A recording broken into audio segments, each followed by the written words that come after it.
One of the things that happens a lot is I get to working on a boat and the concentration is, let's get the boat done, let's get the work done. Every day do a little bit, every day gets something accomplished, and I forget to film some content for what I'm doing. Today, for example, what's happening is I'm creating a filler plate for the top of the center console. Let me show you what I've done so far. As you can see, I keep got some StarBoard, I got some acrylic for another different panel that I'm gonna make for the other boat. This is the panel that I started working on today. I've already cut everything up. You can see the leftover piece over there. So here's what I'm doing. Originally, I was going to leave everything in place up here, leave the GPS up here, leave the compass here, and just kind of do a little work up here. But I've decided I'm going to change this around a little bit. I'm going to actually set the GPS over on this side and cover this up. But I got a hole I got to cover. So how do I cover that up? This is where hitting the record button matters. Anyway, I missed a whole bunch of things, but it really comes down to I spent a lot of time asking Bob, the previous owner of the boat, a lot of questions about the boat, which led me to this particular series of questions and what we did. And you drove this boat. What did you like? What did you dislike? We found a few things out. He sat here and he told me, look, one thing I disliked is the GPS over here just didn't seem to work right. I always felt it would have been better if it was on this location. So let's swap it over. I'm going to switch the GPS over to this side. I have a nice clean canvas to do anything I want here. I'm going to put a brand new piece of StarBoard here. Everything's going to be cleaned up and tucked away. I'm going to cut a new hole for the compass. I'm doing the new gauges over here. I eliminated the cup holders because what I once thought would be a great spot for the cup holders isn't going to work well. The only thing that's going to fit in that cup holder is going to be a beer can with a koozie or a beer bottle. Well, who really uses a beer bottle or a beer can anymore? Usually you have, an insulated cup or something that's bigger. It just does not fit in that hole. So I eliminated that. Another thing I did is I'm cutting new holes where the speakers were. This boat never had any speakers, didn't have a sound system. So I'm adding new holes. I'm consistently cutting holes in the boat, which normally in a boat would be a problem. Well, that's what I'm doing. I keep cutting holes. Sooner or later, I think I'm going to stop, but I still have more holes to cut. I'll keep you posted, but just want to give you a little update on what's going on so far and what I'm making here and why I'm posting this particular video on cutting up this piece of StarBoard and why I didn't get it all on film, because I'm a slacker.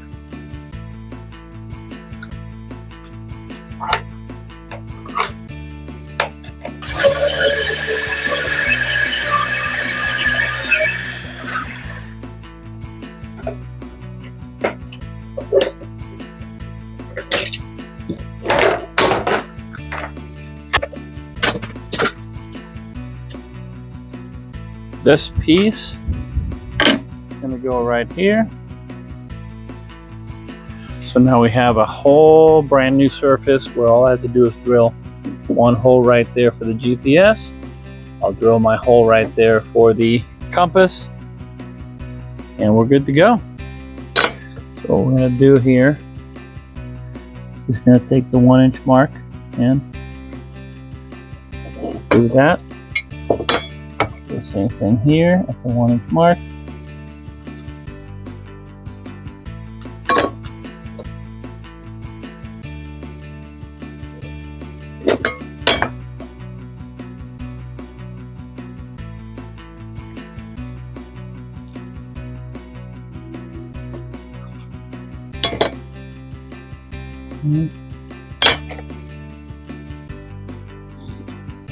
Okay.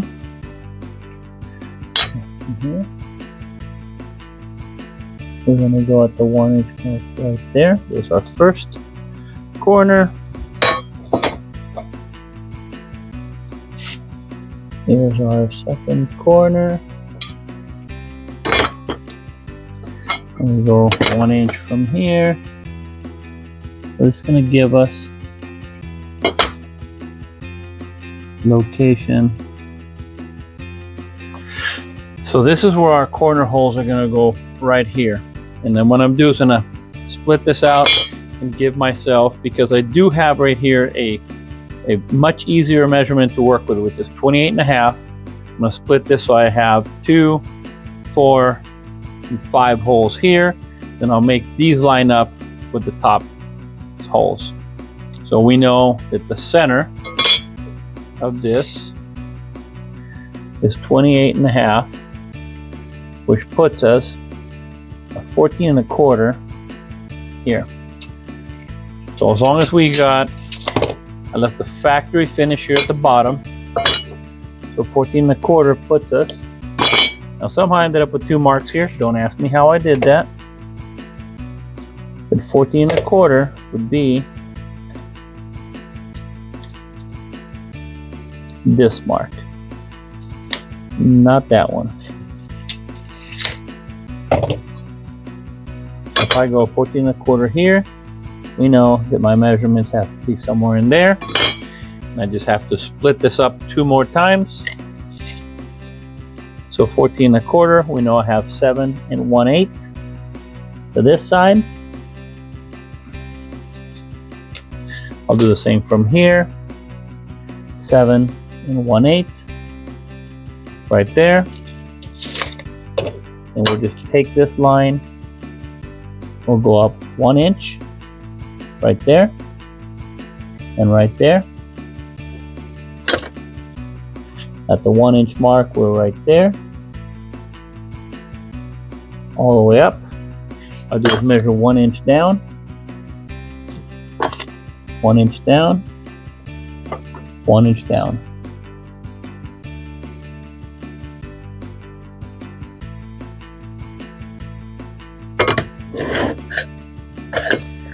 These are my locations where the screws are going to go to fasten this thing down. So I'm going to drill 2, 4, so I got 2, 4, 6, 8, 10 screw holes, and then I'm going to taper those screw holes, use taper screws, and then this should give me a nice little flat surface where all I have to do is drill 1 hole right there for the GPS power and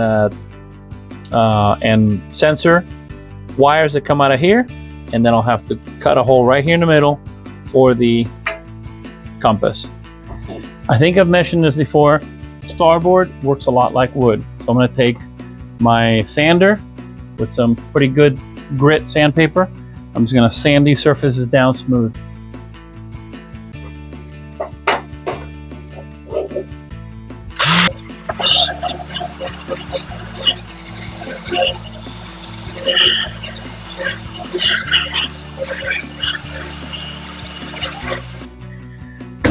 Now I'll do all my preliminary drilling on this before I peel this stuff off.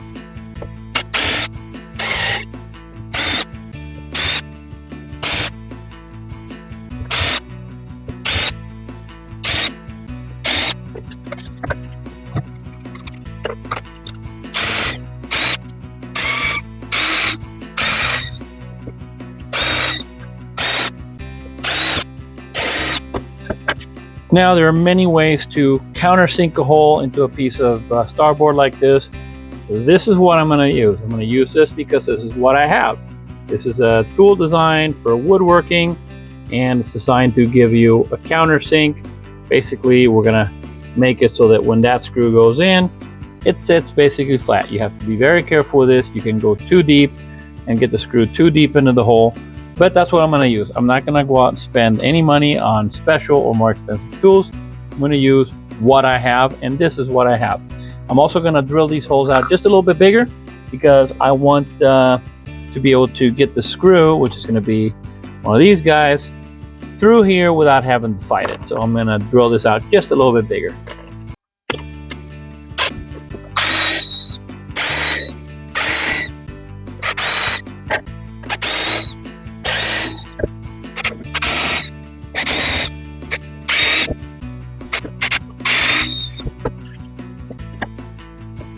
Okay, that goes in nice and easy. Let's countersink these.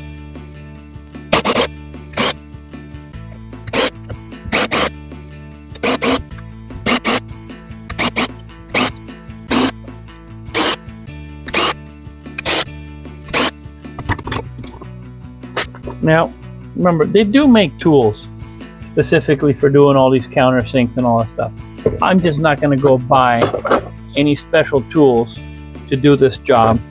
It's not like I can do this professionally. This is something I'm doing just for fun. Now, because this is plastic, it does heat up, and you kind of burn a little bit of that plastic when you use the countersink tool. So I'm just shaving that off so that I don't have any extra plastic that I don't desire around here. So all that's really going to be left now is going to be to match the holes to what's on the center console and make sure that I set up properly where I want to cut the hole for the GPS power wire and sensor wire I want to come through in here somewhere. So I get the freedom to decide where I want some of these things to be.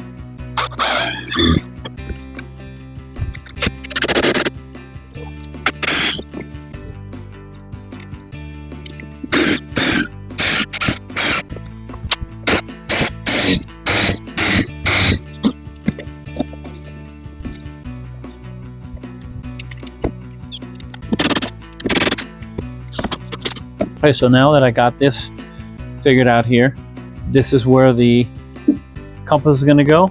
This is where the old hole used to be. So now I'm going to just relocate the hole over this side for the GPS. So the GPS is simply going to go over here. So we're just swapping sides. So I'll take these measurements and transpose them over to this side. As you know, we're keeping things on a budget. We are reusing every single part that we can reuse on this boat, like this compass. What we did is it was very faded, so we taped it up and giving you a good look around at what the compass looked like. It's very faded and looked kind of ugly. So we are applying a product called AC Pro Clear. AC Pro Clear is an acrylic polymer clear coat that is UV stable. It prevents fading and it brings life back to some of these plastics. So we're giving this a coat. It's going to dry in about 15-20 minutes. We'll clean it up, put it back on the boat, and we'll get many more years of use out of it. Of course, the only thing that's really not going to be polished up is the crystal or the clear part of the compass itself. But we're going to give it a good go, and we're keeping it on a budget. Remember, this boat is all about keeping it in budget and making things look pretty with what we already have, and breathing life into older things. So this is your finished product, and when we put it on the top of the center console, it's going to look something like this. Moving on to the next part of the project, we found out by looking at the spec of this boat that it had an option to have a hatch up here, and it just seemed like a lot of wasted space. So we bought a 13 by 20 hatch. We'll put the link of this on Amazon, but we're going to go ahead and cut a hole here. We used the right blade for this project. It is actually made for fiberglass. We're going to put a little bit of blue tape so we don't scratch up the decking too much. I mean, it's going to be a rough surface anyhow, but we don't want to scratch it up. So mark my corners, and we're going to take this blade and plunge it right into the deck here. Once I get the first cut, then I'll move it to a more favorable position for me to cut, and we're going to cut this hole out. So I'll be quiet for a while.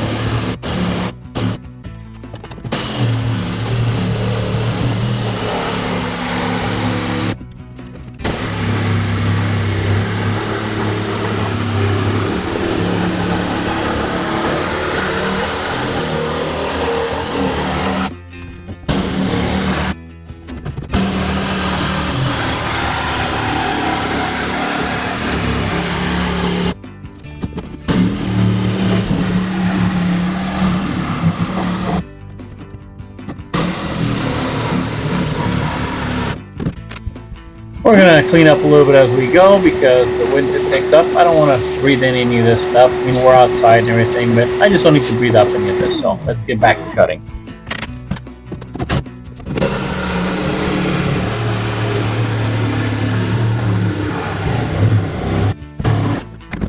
Now, we're going to save this little piece for later. You'll see it come around. We're going to inspect everything in our opening. It looks really good. Now, we do have to trim up some pieces here, some corners that we didn't quite get. So we're going to do those now. Remember, we got a great blade to do this with. We're going to test fit our panel, and it's not quite there, so we have to cut these corners a little more. And once we get these buttoned up and trimmed a little bit, we just take some of the excess off.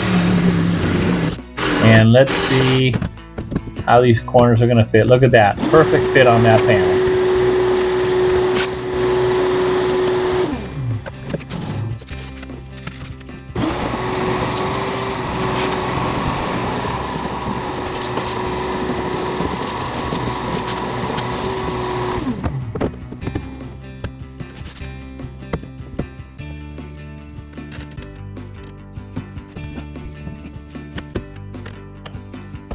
And as you can see, we have a very big storage. This is the very bottom of the boat. So let's actually install the access hatch now.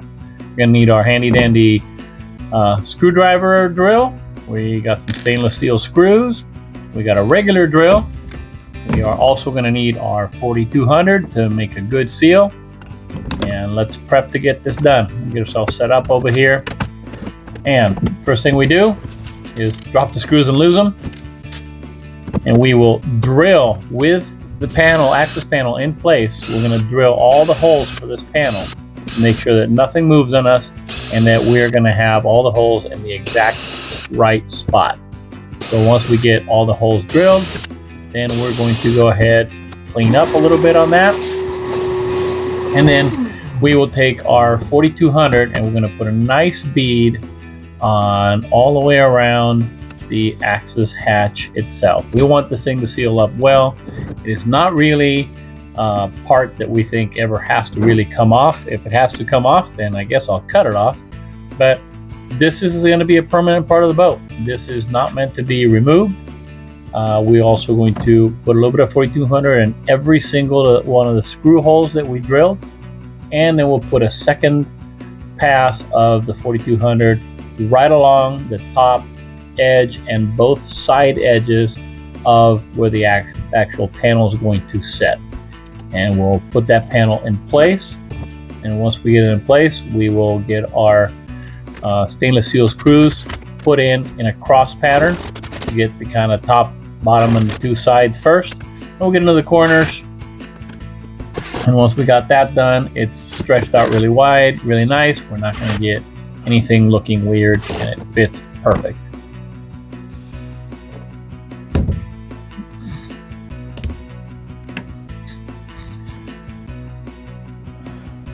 And now remember that panel we took off? Well, there it is. We glassed it in, and now that it is glassed into the boat, we have a nice little shelf, and that shelf is going to help us keep things dry. We gave this a couple of passes with fiberglass cloth and good epoxy resin, so we got it all sealed up and in place in really good shape. And then the last step was we gave it a good coat of paint, and now we have a nice place to store all the life jackets. Now let me take you through the things that we've done here. The center console is very much done. Whatever minimal thing there is to do, it's so minimal it doesn't really matter at this point. So this is our new acrylic panel that we had made over 22 metals, and this panel was cut to size. I put all the dimensions on there, but now we have our Yamaha gauges are on here. Let's see if I can get you guys some more light so we can see it better. But our Yamaha gauges are in there for your speedo, the tack. All of our switches are in here. We're going to have USB ports. We have a power meter letting us know how the battery is doing. Okay, we took the old cup holders out of this location and mounted a set of tweeters up here that are part of the splits, which go with these mids. We took these handles that used to be straight across, and they had a hole right here, so we drilled the hole up here, relocated the handles so you could clear the speakers, because all this room in here is taken up with other things like the amp and the pump and all that. So we had to add new lights because these little curly lights were done and just toasted McNuggets. So This is what our helm is going to look like. Here's our Garmin that we installed. Now what we did is we only drilled one little hole on this guy right there. So I will be caulking that with a little bit of 4200 to make it all sealed up. But there we go. This is the Garmin that actually belonged to this boat. We just were able to reuse it. And there's our pretty and polished up compass. Let's take a look on the underside. One of the first things that you're going to notice is we got to have tunes, right? Everywhere we go. So there was really no room to build a box and put an amp and everything in here. So I opted for the self-contained powered subwoofer. It's an 8-incher. It says it's 1,000 watts. I doubt it. But hey, if it powers up this little boat, we'll be pretty happy. Here's our stereo. I still got to hook up my RCAs to the amp, but everything's run already. We got our power wire ready to run there. We have all our switches up in the dash, all hooked up. We have everything that has to go to a fuse is already run here to this main fuse panel. All the grounds, you can see this is all grounds up there, all power right here. Then we have, these are the little splits for the speakers. So these split you the highs and the mids right here, powered up to those pile driver speakers. There's our pump for the live well. Live well has its own light as well. We've already wired this fuse box, this fuse panel, so I can just hook the battery right to it. Here's our wires for the amp. Now the way it's going to go is my house battery is going to be located right here. So it'll be easy access for my amp power, for my house power. Everything comes off of our switch right here. So it's going to be our dual battery switch right here. The main battery or the main power from the motor is going to come up here, and then it splits everything up. We have a breaker panel going into the fuse box right there. Then we have another cable that comes up and just kind of curls up over the top of this center console and lands right here where our motor battery is going to be. So our motor battery is going to go right here. This battery is not going to be burdened by anything else. This battery is only for my motor. Then all the house stuff is going to be on here. So the amp, the lights, the pumps, the bilge pumps, everything is going to run off of this house battery. The only thing that's going to be different is that I have two bilge pumps. One is going to run off of that battery, and the other will run off of this battery. So I will have two separate batteries running two separate bilge pumps, and that is just simply a safety thing that I like to do. Got nothing to do with anything. Last but not least, I did run out of switches up top, so I installed this panel, which I have another switch that has to go in here. That's one of the things I still haven't wired in. But this switch will turn on this little white LED strip. So we'll have white light in here that we can see things if we're out fishing at night. And that does it for now. The only thing that we got left, I know I've been slacking on getting videos up. It takes me forever. Got a real job that I gotta do sometimes. So I'll be getting those videos up. I promise you'll get more of them up. But next weekend, we are going to be putting the motor in, hanging the motor off the bracket. If I can get some help and a couple of people, I will be getting this center console mounted on top of the boat, and then we'll start wiring those things up. I'll have to still put the throttle cables in and a few other things, but we're getting really close. It's actually getting very exciting on all the stuff that we're finishing up here. Thanks for watching.